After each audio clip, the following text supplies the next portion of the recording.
WA government's been busy. So the first budget after an election is usually held in September, but Roger Cook fast-tracked this one for some reason. I don't quite know what the rush was. The 2025 state budget is dull and by the book. A bit like Roger. Saucer of milk, table 2. Harsh. Nonetheless, Rita Saffioti did her best to pump up the urgency. While not a worldwide pandemic, the global instability and volatility we now face means we must once again stand together to repel any economic threat. Wonder who she was talking about there. You are fake news. Rita's trying to be state mummy. Western Australia was once likened to a fortress WA. Seriously, I half expected her to go for a run with a kebab during the press conference. Seventh consecutive surplus. $2.4 billion this year, another 4 surpluses on the horizon, and debt is kind of under control. This is more than $10 billion below what the previous government had forecast by June 2020, meaning WA's debt level under WA Labor is still $10 billion less than what the Liberals and Nationals would have delivered 5 years ago. Although I have no idea what that meant. Need your flux capacitor to understand that one. The government screwing West Australians on power bills, we do know that for a fact. The state electricity subsidy is getting scrapped. Insufficient funds.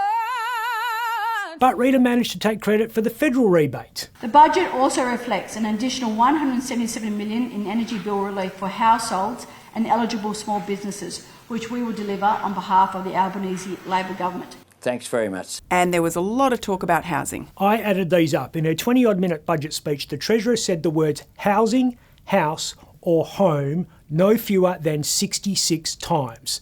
This state, more than any, has introduced a raft of measures to support an increase in housing supply.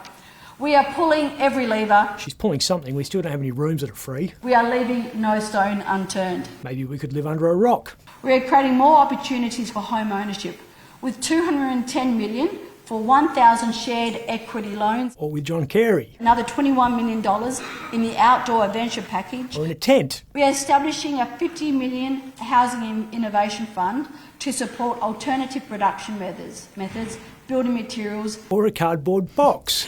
Okay, big investment in infrastructure. That was this year's theme. Dale dug a hole. She said the word infrastructure 31 times, often in relation to the urgent need for water. To that end, 125 years after the famed Goldfields water pipeline was built, it's in line for a $500 million expansion. This significant investment in our Golden Pipeline is the biggest upgrade to this infrastructure in decades. The good people of Kalgoorlie will be happy to know that Rita's about to give them a golden shower. That came out wrong. Yeah, way wrong, right? Rita must be ready for a drink. Last thing she needs to do, fire her speechwriter. Western Australia has lost that way too old tag and is fast becoming, as WA, way ahead. Pretty lame, Millhouse. I'm Ben Harvey. Budgets make you nasty. No, they don't. I'm always nasty.